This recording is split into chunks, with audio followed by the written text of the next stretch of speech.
Alléluia. Maintenant, une créature, lorsqu'il tourne son regard, il dit Seigneur, aie pitié de moi. Si vraiment il tourne tout son cœur, il reconnaît la supériorité, la grandeur de Dieu. Et Dieu est venu à son secours. La relation que nous avons, nous, l'Église, nous avons déjà une relation entre père et enfant. On voit que vous êtes là, mais votre cœur n'est pas pour le Seigneur. Mais si vraiment que nous voulons regarder nous tous ensemble ici, nous sommes dans une relation de père et fils ou père et fille.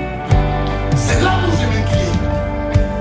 Quelqu'un qui est devant nous ici, juste pour nous motiver, nous stimuler à la prière. Et nous sommes ensemble avec la chaleur commune. Et pour prier, il y a des difficultés. Il y a des gens qui n'arrivent même pas à prier. Certains croisent les bras. Certains regardent de gauche et à droite. Mais dans vos maisons, où il n'y a personne qui peut vous motiver à prier, est-ce que vous priez? L'église, purifions-nous. Les temps où nous vivons, mes chers amis, le maître est dans la porte. Si vous voulez être exaucé dans votre prière, regardez, il faut enlever les obstacles. Premier obstacle.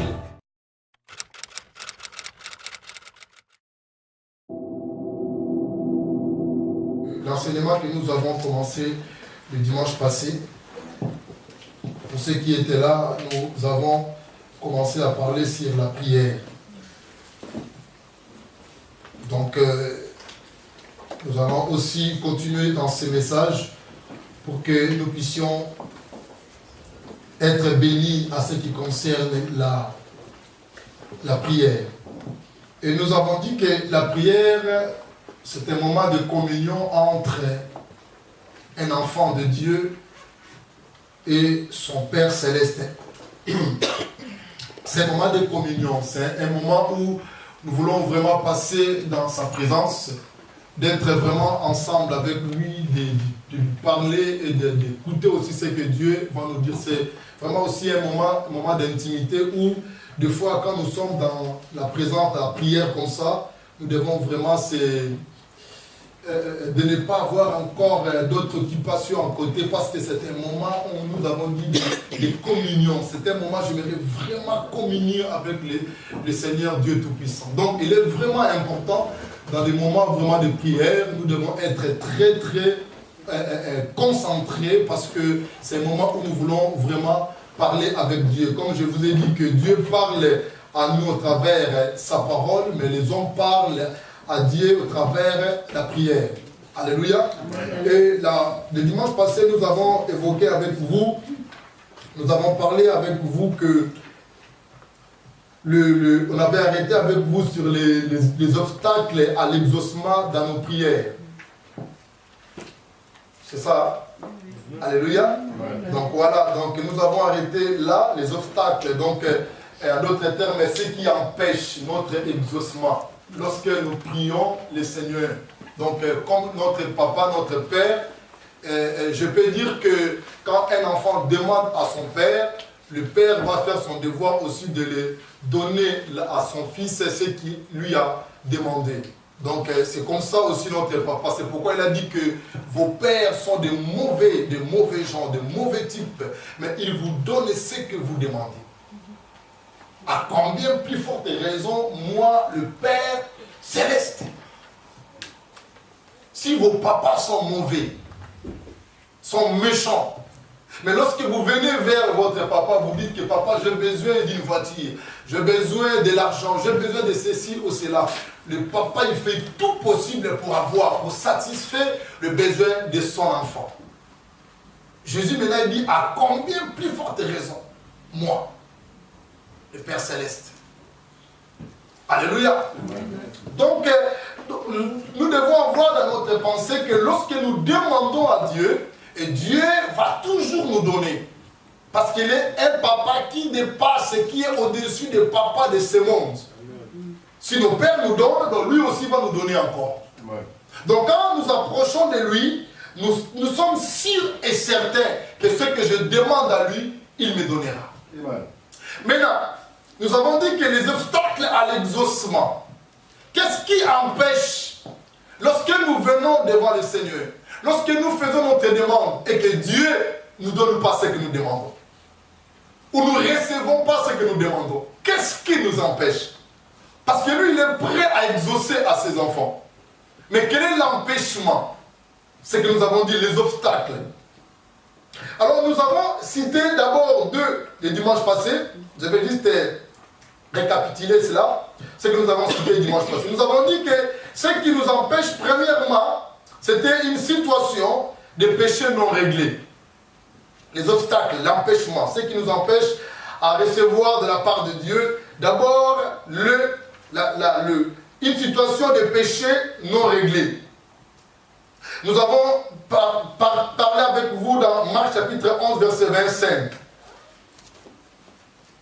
Marc 11, 25, il dit ceci, et lorsque vous êtes debout faisant votre prière, si vous avez quelque chose contre quelqu'un, il dit, pardonnez, afin que votre Père qui est dans le ciel vous pardonne aussi vos offenses. Ça veut dire déjà, on parle d'une situation de péché non réglé ou un conflit. Alléluia, de mésentente. Un problème, donc nous mettons ça comme aussi péché. Quand nous avons un conflit, nous avons quelque chose, nous tant qu'enfants de Dieu, nous ne pouvons pas vaquer directement à la prière pour aller demander au Seigneur. Parce que Dieu, il voit tout, il connaît tout. Alléluia. Il connaît tout, il voit tout.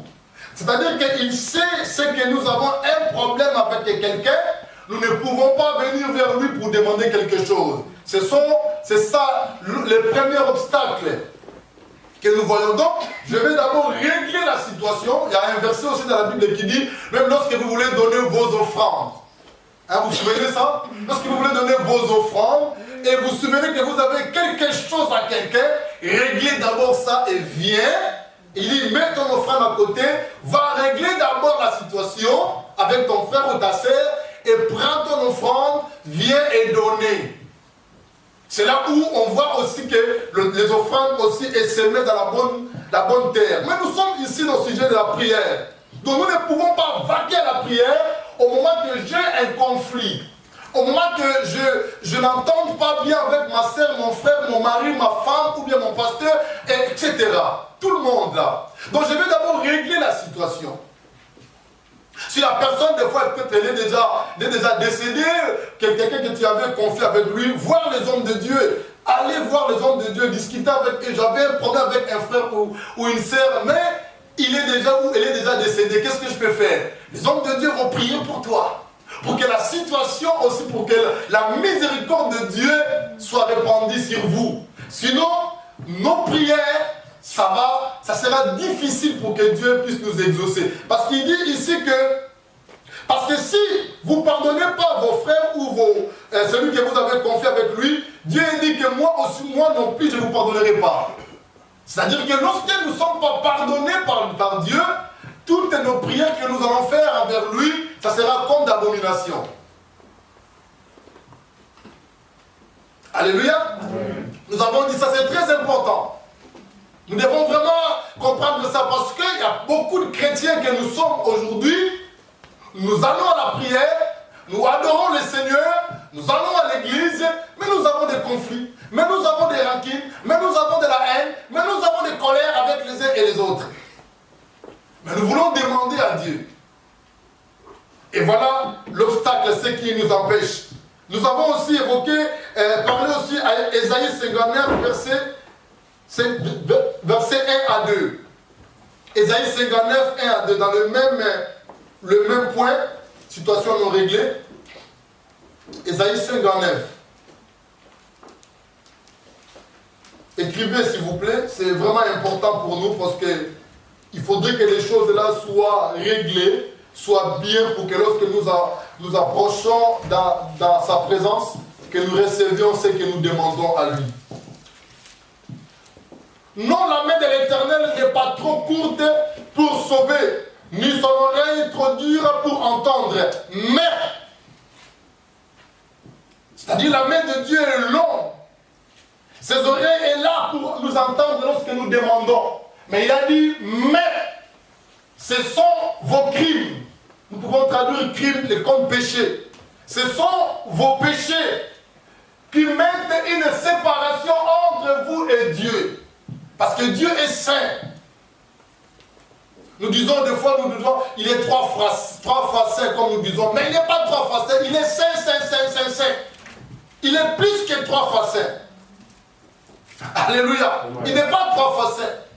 Nous parlons de trois fois saint parce que nous parlons du Père, Fils et du Saint-Esprit. Mais Dieu, il est saint, saint, saint, saint, saint, saint. Alléluia. Il est saint. Alors il dit que ce sont vos crimes qui nous empêchent entre lui et nous. Ce sont vos péchés qui vous cachent sa face. Nos péchés cachent la face de Dieu. Vous voyez? Donc, des choses comme ça, même lorsque nous prions, nous gênons, et c'est difficile pour être exaucé.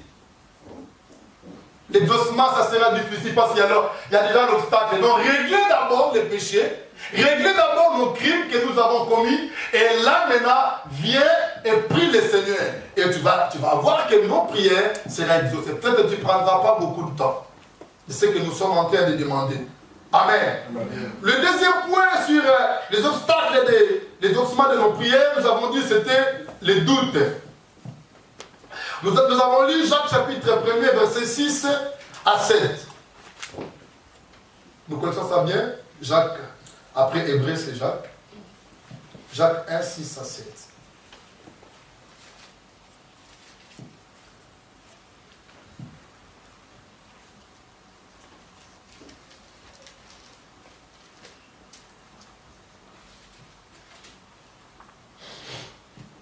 Il dit, mais qui demande avec foi sans douter, car celui qui doute est semblable au flot de la mer agité par le vent et poussé de côté à l'autre. Qu'un tel homme ne s'imagine pas qu'il recevra quelque chose du Seigneur. Donc il dit qu'à quelqu'un qui vient demander ou qui vient prier le Seigneur, il a besoin de quelque chose, il dit que la personne va demander, va prier avec foi, bien sûr. Nous avons la foi, nous approchons avec lui avec foi, mais qu'il ne doute pas, qu'il demande sans douter. Comme je disais que la doute, normalement, c'est comme nous sommes en train de mettre Dieu, on dirait que Dieu n'arrive pas à faire ce que nous avons besoin. Donc quelqu'un qui vient devant son père, il dit, papa, je sais que mon père, il est capable. Je dis, papa, est-ce que tu peux me donner 100 francs? Tu sais que ton père, il est capable de donner 100 francs parce qu'il travaille, parce qu'il a l'argent. Pourquoi vous doutez? C'est la même chose lorsque nous venons devant le Seigneur. Nous savons que Dieu est capable de tout faire.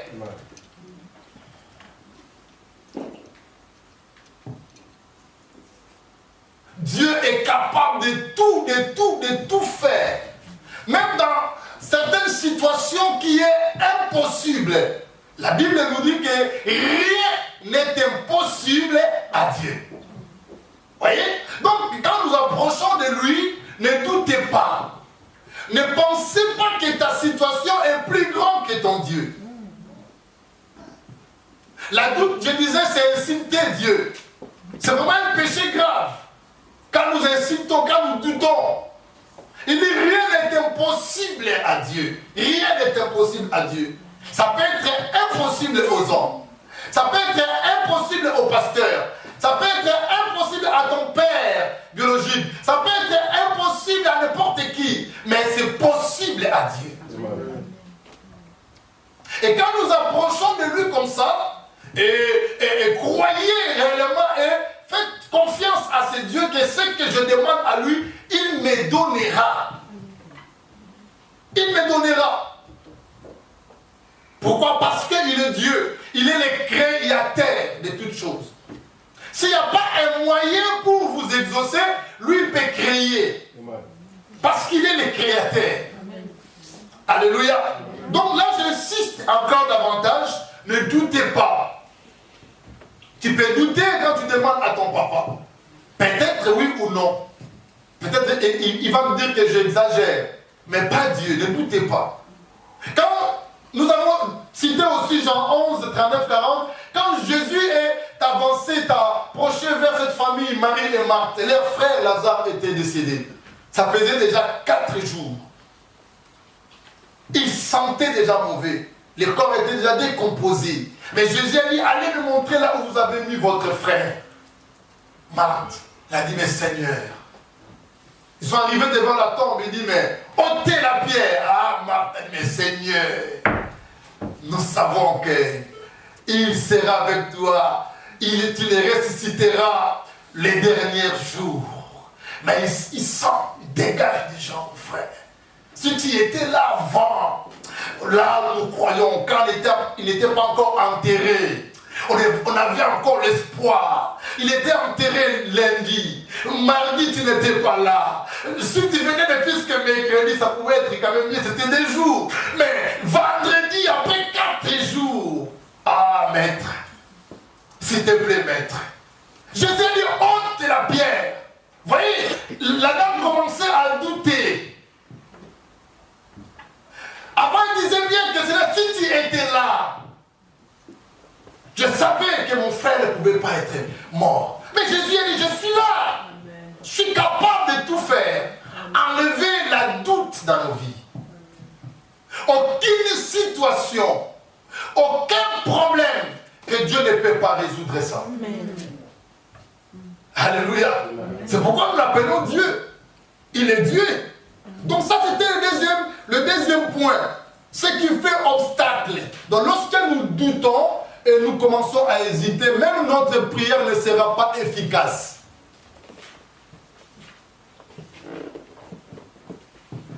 La prière ne sera pas efficace par rapport à quoi? Parce que toi-même déjà tu doutes. Tu vas dans un examen, tu dis, mais est-ce que je ne suis pas vraiment sûr que je vais réussir? Je ne suis pas sûr.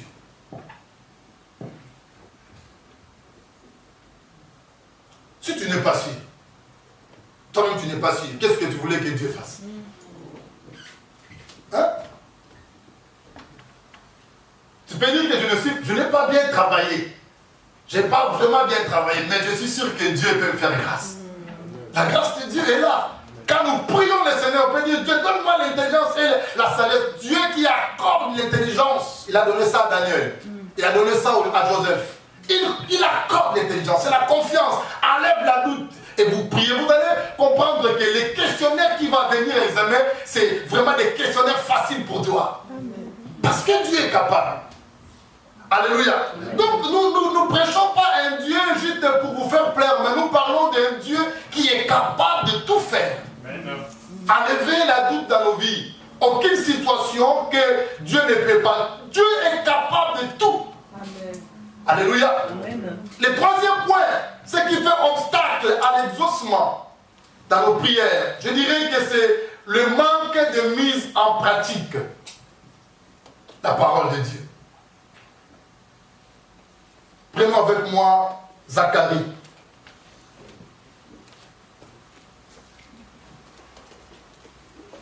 Zacharie chapitre 7, versets 11 à 13. Et nous allons prendre aussi Proverbe 28, 9.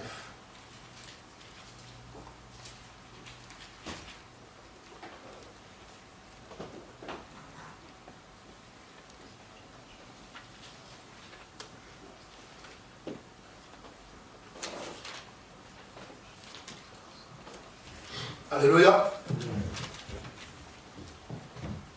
Proverbe 28, verset 9. Zacharie, chapitre 7, verset 11.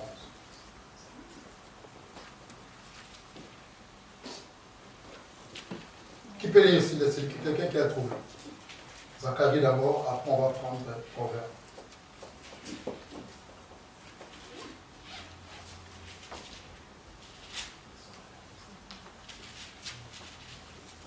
Vous avez trouvé bien?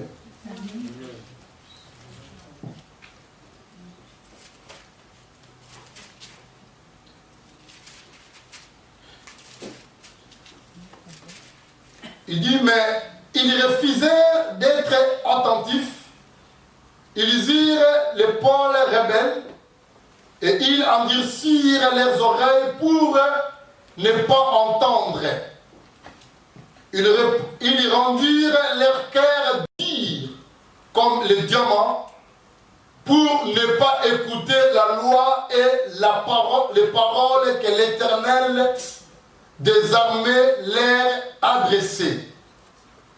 Par son esprit, par le premier prophète, ainsi l'Éternel des armées s'enflamma une grande colère. Quand il appelait, ils n'ont pas écouté. Aussi, je n'ai pas écouté quand ils ont appelé, dit l'Éternel des armées. Vous pouvez juste souligner vraiment surtout le verset 13. N'est-ce pas? Maintenant ici, Dieu parle ici. Il a dit, lorsque je vous ai dit d'être attentif à mes paroles, écoutez ce que je vous dis. Et lorsque nous écoutons la parole, nous devons mettre la parole en pratique. Maintenant, nous tournons nos oreilles pour ne pas entendre ce que Dieu nous dit. Il a dit maintenant, lorsque vous allez m'appeler, bien sûr à la prière, parce que nous avons dit que nous appelons, nous parlons avec Dieu, l'homme parle avec Dieu à la prière. Dieu a dit, moi aussi, je ne vous écouterai pas. Ça veut dire que lorsque quelqu'un ne désobéit et n'obéisse pas à la parole de Dieu, il a tourné ses oreilles pour ne pas entendre Dieu, pour ne pas mettre en pratique ce que Dieu nous demande. Lorsque nous voulons appeler Dieu, et Dieu aussi, il va tourner son regard vers nous. Ça veut dire quelqu'un qui écoute sa parole et qui met sa parole en pratique, c'est une personne, lorsqu'il appelle Dieu qui vient à son secours, Dieu répond et il vient. Ça veut dire qu'il parle ici des rebelles. Quelqu'un qui s'est rébellé entre le Seigneur. Il a tourné son dos, il a tourné ses oreilles, qui ne veulent pas écouter le Seigneur. Mais nous voulons aller rapidement, lorsque nous avons un problème, aller rapidement pour demander au Seigneur. Mais tandis que sa parole, nous ne l'écoutons pas. Sa parole, nous ne mettons pas en pratique. Alléluia. Nous distribuons nos méditations quotidiennes, ou beaucoup d'églises qui ne font même pas ça. Nous bénissons notre maman Marie-Jo, qui a toujours cette patience-là de faire ce travail. C'est un travail qui est dur, mais des années, elle fait ça. Mais la lecture, nous ne lisons pas. Nous ne lisons pas. Au moment où nous ne lisons pas la parole de Dieu, mes chers amis, nous serons emportés à n'importe quelle doctrine. Les temps où nous sommes en train de vivre. Au lieu maintenant de lire la parole de Dieu, connaître ce que Dieu nous a dit, ça va nous diriger bien lorsque nous formulons notre prière. Par rapport à sa parole. Alléluia. Proverbe chapitre 28, verset 9. Après le psaume.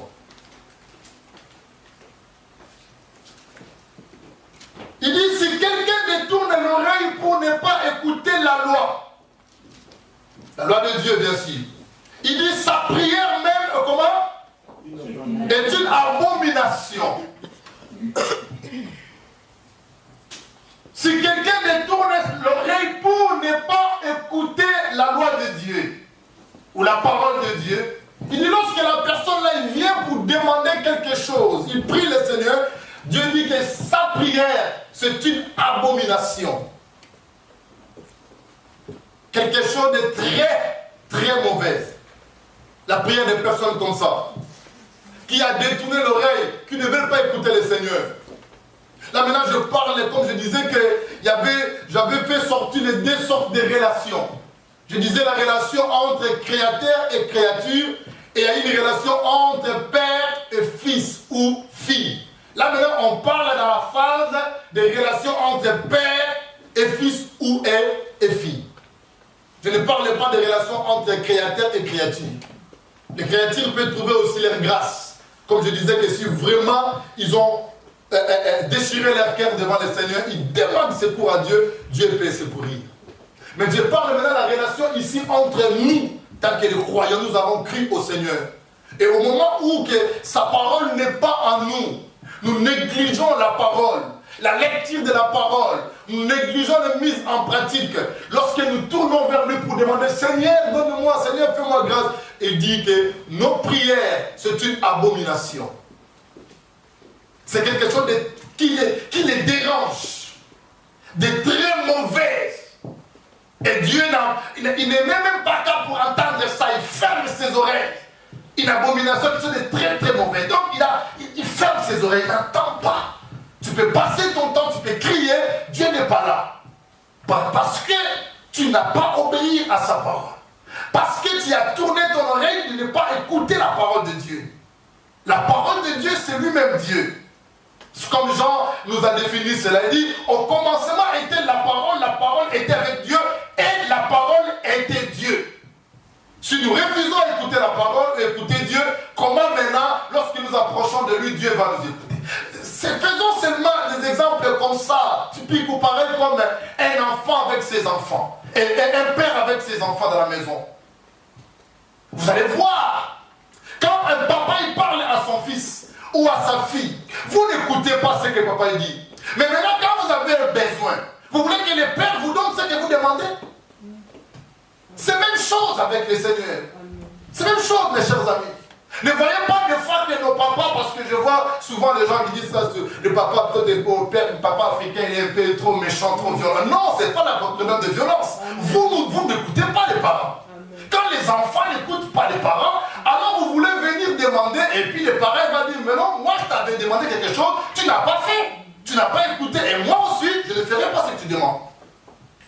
Jusqu'à ce que l'enfant va retourner, reconnaître l'autorité des parents, l'autorité de Dieu. Et il demande pardon, et il s'est mis devant le Seigneur pour dire, Seigneur, aie pitié de moi, pardonnez-moi. C'est là, c'est la même chose. Donc n'entrez pas dans la prière, vague, mais tu regardes ta vie, tu as des doutes en toi, tu n'obéis pas à la parole de Dieu, et tu as des situations en toi qui n'ont pas encore réglé, des conflits en toi, il y a des gens qui tu n'entends pas avec eux, il y a des méfis, il y a haine dans le cœur. Ça ne marche pas. Dieu est Dieu. Alléluia. Amen. Donc ce sont des choses à faire premièrement, de régler d'abord, et de mettre la parole de Dieu en pratique. Écoutez ce que Dieu a dit, même si vous regardez, on ne va pas lire ça, mais dans Deutéronome 28, il dit, si vous obéissez à mes paroles et vous le mettez en pratique, il a beaucoup cité des bénédictions. Je vous donnerai la supériorité. Je vous donnerai beaucoup de choses. Donc, la bénédiction de Dieu. Certaines choses, même lorsque vous demandez seulement comme ça, Dieu agit. C'est comme il a fait avec Daniel, si je ne me trompe pas. Avec Daniel. Dès le premier jour, Daniel demande, Dieu a déclenché, il a envoyé ange. Descends. Mon fils, il demande. Il en a besoin. Il dit, dès le premier jour, Dieu a déjà libéré la bénédiction, la demande de Daniel. Malheureusement, il y a des combats, des combats spirituels, mais Dieu a libéré dès les premiers jours. Pourquoi? Parce que c'est un enfant qui obéit. Parce que c'est un enfant qui était avec lui. C'est comme ça, c'est que Dieu. Donc Dieu ne tarde pas à bénir ses enfants. Le quatrième point, ce qui nous fait l'obstacle à nos exaucements, dans nos prières. Le quatrième point, c'est lorsque nous cherchons les intérêts personnels. Alléluia. La recherche, écrivez ça comme ça, la recherche de l'intérêt personnel. Ça aussi, ça met certains obstacles. Quand nous voulons vraiment, nous demandons à Dieu juste pour moi, en fait, pour que les gens voient. Alléluia. Pour que je défie les gens. Pour que moi aussi je veux voir, les gens vont voir comment que non, ça c'est moi, Dieu m'a béni, c'est moi. Donc vous avez l'intention que pour votre propre intérêt. Nous pouvons lire aussi même Jacques 4, chapitre 3. Jacques 4, verset 3. Quelqu'un cherche-moi aussi Matthieu 20 à 21. Jacques d'abord.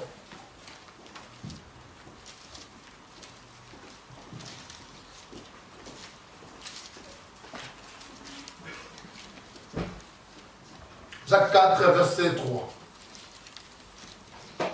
Il dit, vous demandez et vous ne recevez pas parce que vous demandez mal, dans le but de satisfaire vos passions.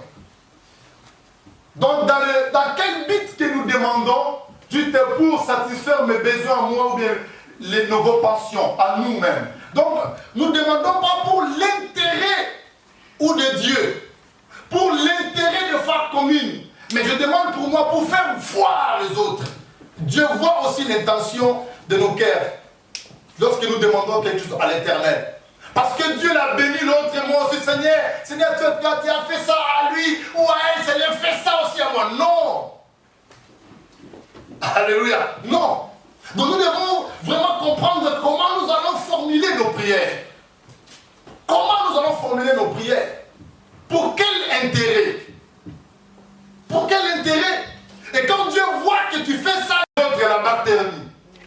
Et encore les autres que vous les connaissez. André. Je m'en fous. Elle s'en fout. Elle dit non, moi c'est dans mes enfants. Mes enfants seulement. Et elle-même.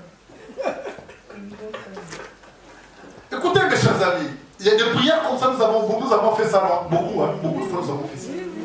On a fait encore. Alléluia. Dieu, quand il voit les intentions comme ça, il dit oh là là. Et puis Jésus, vous savez ce qu'il a dit, Jésus? Elle a dit, madame, tu demandes une bonne chose, hein? Mais est-ce que tes enfants que tu demandes là, ils vont se porter à porter la croix? Là, ça devait un petit peu dire. Oh, Jésus a déjà dit, celui qui va me suivre, je serai avec lui même jusqu'à l'éternité. Ceux qui ont perdu leurs biens, leurs affaires, tout ce qui ici sur la terre, il dit, je les donnerai face centuple et le royaume des cieux sera pour eux. Mais pourquoi la maman vient encore demander ça? Et chercher l'intérêt. C'est comme que moi je suis en train de prier ici, Seigneur, bénis Galélie, bénis seulement Galélie, que Galélie soit bénie, Père, et les autres. Et Daniel, et Carlos, et les autres. Cette prière-là, je ne pense pas que Dieu va exaucer ça. Alléluia. Ils étaient beaucoup. Mais vous savez, dans nos familles, des fois, nous avons des enfants que nous aimons beaucoup. Nous devons faire attention à ça. Même si nous prenons l'exemple, Jésus aussi avait un disciple qui aimait beaucoup. Est-ce que Jésus priait que pour Jean? Non. Même si il avait beaucoup d'affection vis-à-vis de lui. Certains commentaires disent parce qu'il était le plus petit. Mais ce n'est pas dit que Jésus, elle prenait le temps de prier que pour Jean. Parce qu'il y a des parents qui aiment beaucoup, il a beaucoup d'affection à un enfant et les autres. Et certains enfants qui savent, ils savent vraiment que mon père, il ne m'aime pas trop. Alléluia. Et lorsque nous prions, nous devons, si vous avez 3 enfants, 4 enfants, 5 enfants, mettez tous ces enfants-là à la prière. Commencez à prier pour eux. Dieu lui-même, il sait la destinée de chacun, mais priez pour tous ces enfants que vous avez. Il ne faut pas prendre seulement l'autre et là, tu pries beaucoup pour lui, pour elle et les autres. Ce n'est pas des bonnes prières. Donc des prières comme ça, nous ne pouvons pas faire ça. Certains chrétiens qui prient pour que leur église devienne une grande église et les autres églises. Même prier pour que là-bas les gens viennent chez lui.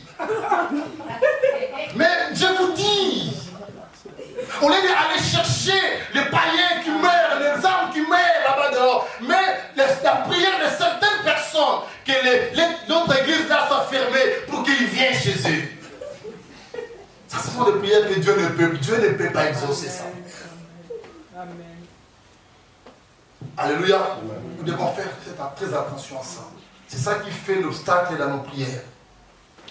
Je vais prendre aussi un autre point. Les 4 points de l'obstacle, c'est fini déjà. C'était la situation du péché non réglé, la doute, la manque de mise en pratique de la parole de Dieu et la recherche de l'intérêt personnel.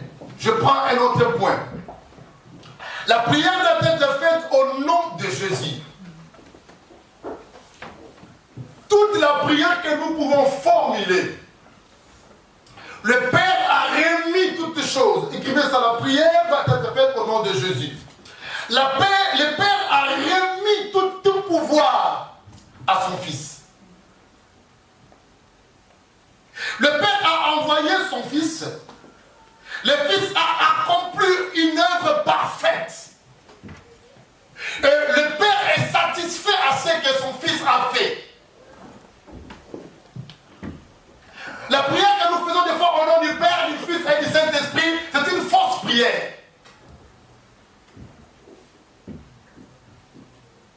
Alléluia.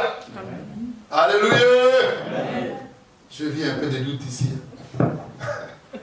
Alléluia. Parce que des fois on est habitué déjà au nom du Père, du Fils et du Saint-Esprit. Certains qui ajoutent encore les 4 points cardinaux.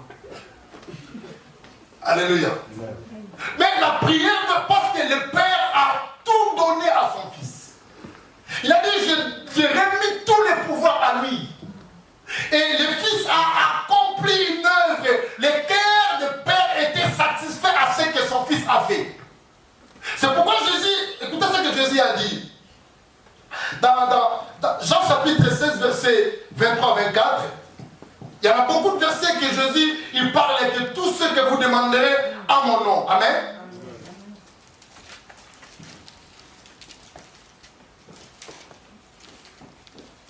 Donc on peut prier à Dieu en demandant au nom de Jésus.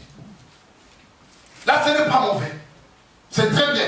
Tu viens devant Dieu, tu pries Dieu, mais en demandant au nom de son Fils. Pourquoi? Parce que tout ce que nous pouvons recevoir du Père, le Père va voir que ce que Christ a fait. Ce n'est pas par rapport à parce que tu te sacrifies, parce que j'ai jeûné pendant 31 jours, parce que j'ai jeûné pendant 26 jours ou 40 jours. Non, ce n'est pas ça. À cause de notre exaucement, lorsque le Père voulait nous exaucer, le Père regardant l'œuvre que son Fils a fait. Jean combien? Il dit à ce jour-là, ne vous interrogez plus des Syriens. En vérité, je vous le dis, ce que vous demanderez au Père. Voyez, ce que vous demanderez au Père, il vous donnera à comment? À mon nom. Lorsque nous approchons de Dieu, nous demandons quelque chose, nous allons demander au nom de Jésus. Amen. Pourquoi? Parce que Jésus-Christ a accompli une œuvre. Et personne d'autre a fait cela. Amen. Personne d'autre. C'est-à-dire que le Père nous donne des choses, c'est pas parce que j'ai formulé de bonnes phrases. Non. En regardant son Fils, qu'est-ce que son Fils a fait? C'est pourquoi je vous ai dit, la fois passée, que Jésus est à la droite du Père, il intercède à notre faveur. Des fois, quand le Père voulait résister, Christ, il montre à son Père, regardez le pleu. Parce que même jusqu'à il était ressuscité, il y avait des traces qui étaient restées. Il dit, Seigneur, regarde. Regarde. Mon sang a été coulé pour ton fils et pour ta fille, pardon. Mon sang a été coulé. Je t'ai crucifié à cause d'eux. Et quand le Père voit des choses comme ça, le Père exauce notre prière. Donc c'est à cause de Christ que nos prières sont exaucées. Et lorsque nous approchons de lui, nous demandons à son nom, au nom de Jésus. Pas au nom du Père, pas au nom du Fils, pas au nom du Saint-Esprit. Le Saint-Esprit, bien sûr, peut nous conduire dans nos prières. Le Saint-Esprit nous conduit à la prière. Il peut nous diriger dans nos prières. Comment on peut formuler, comment on peut demander. Mais on ne demande pas à son nom. Mais on demande au nom de Jésus. Tout simplement. Toutes nos prières doivent être tournées au nom de Jésus. Nous demandons à Dieu au nom de son Fils Jésus-Christ. Quel verset encore je peux appuyer? Jean 14, 13. Jean 14, 13.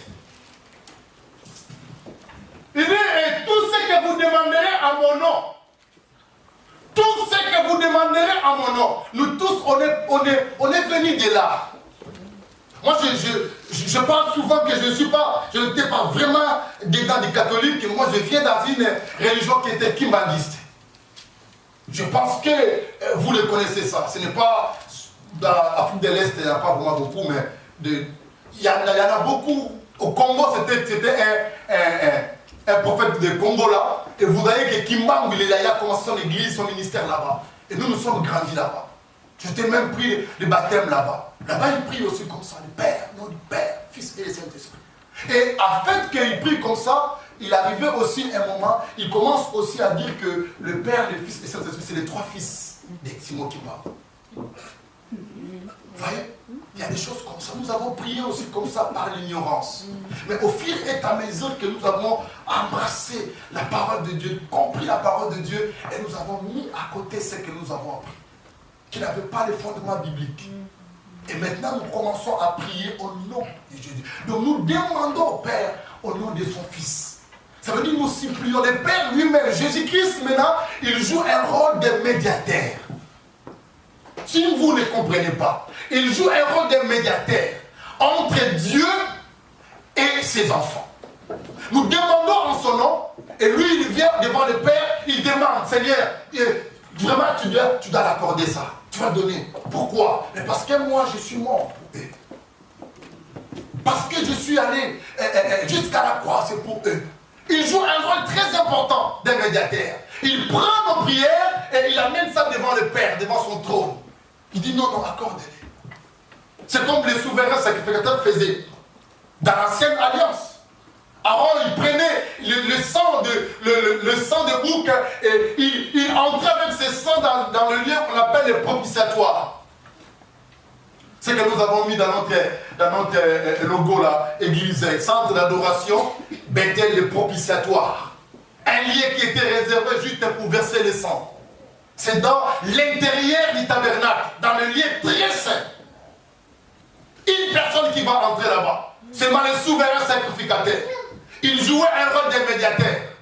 Aaron, c'est ça que le rôle Aaron jouait. Le rôle de médiateur.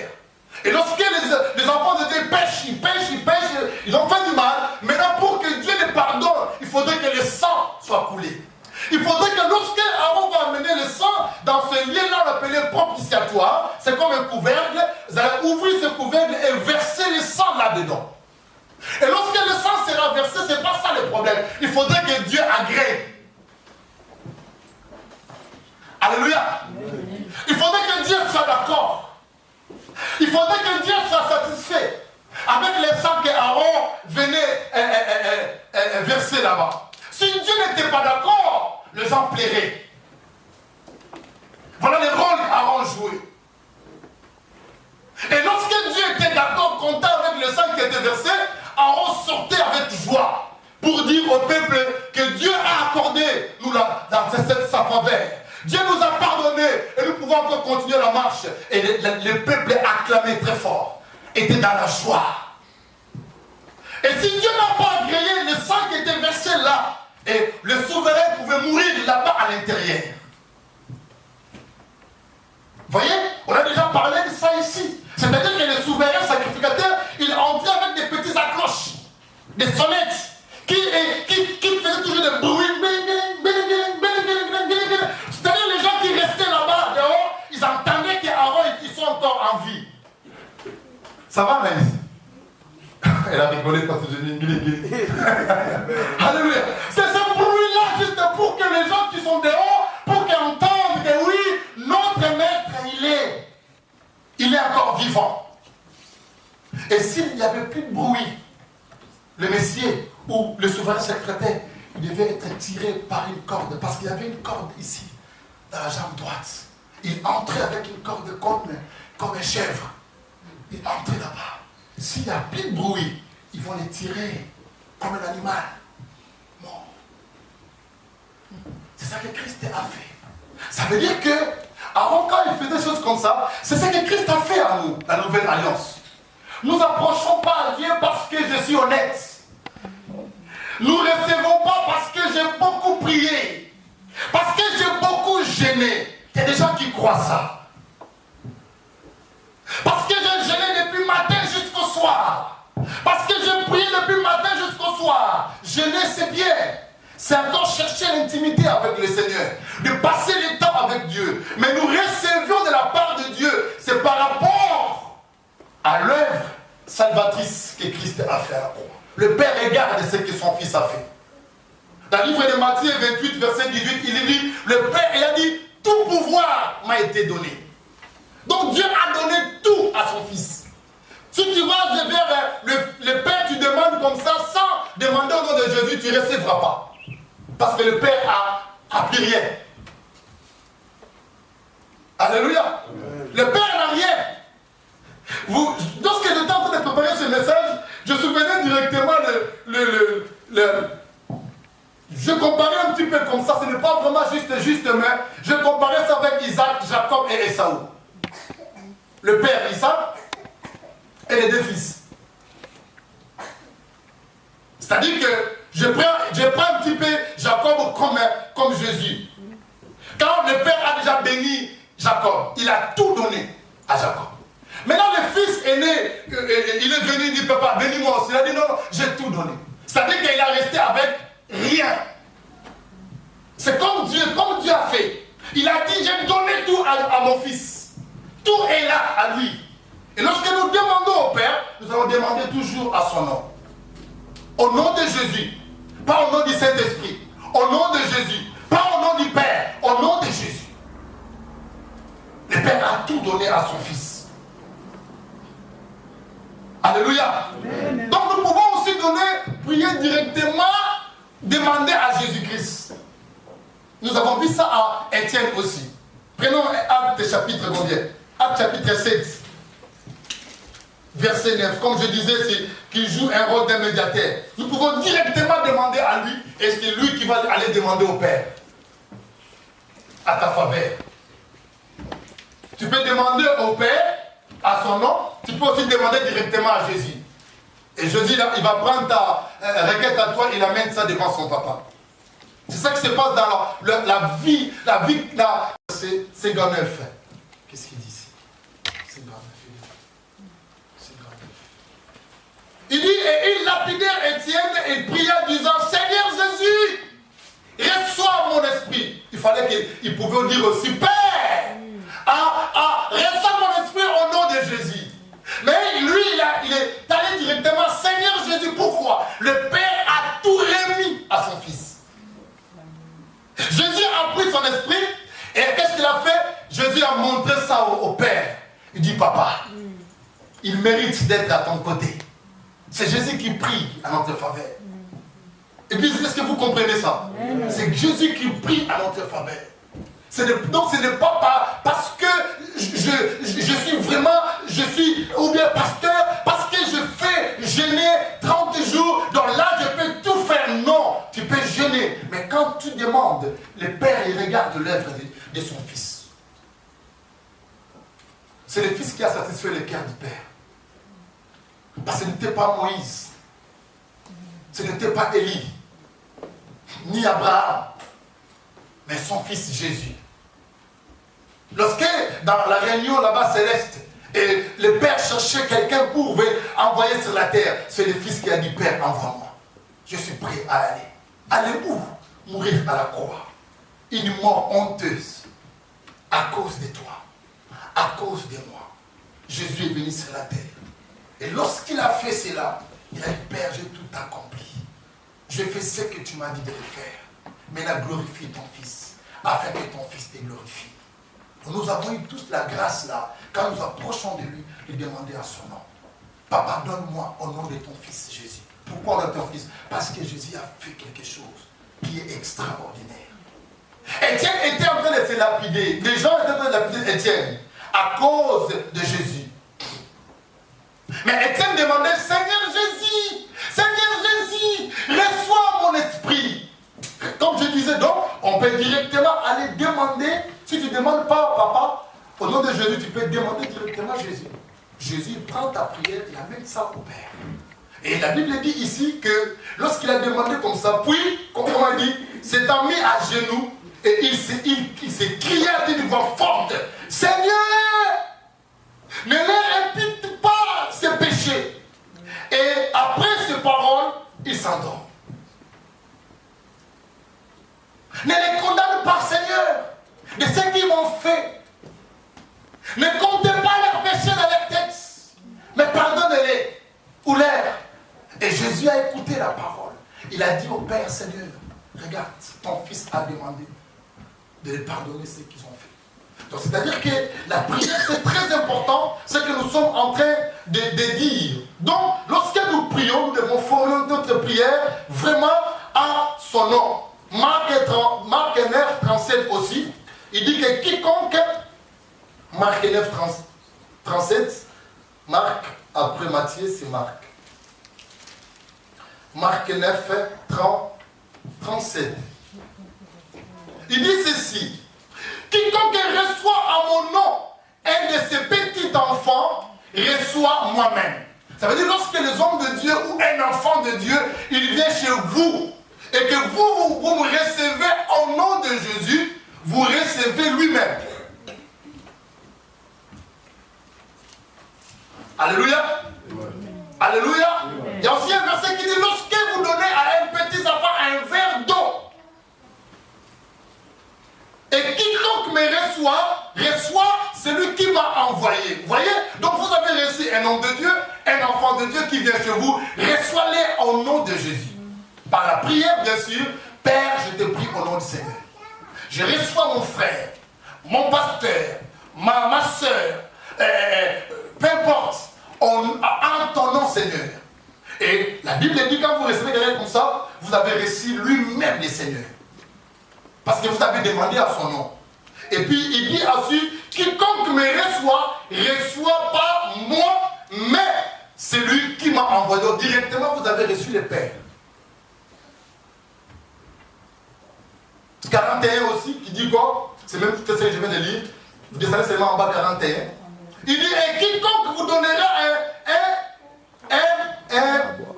qui donnera à boire un verre d'eau à mon nom.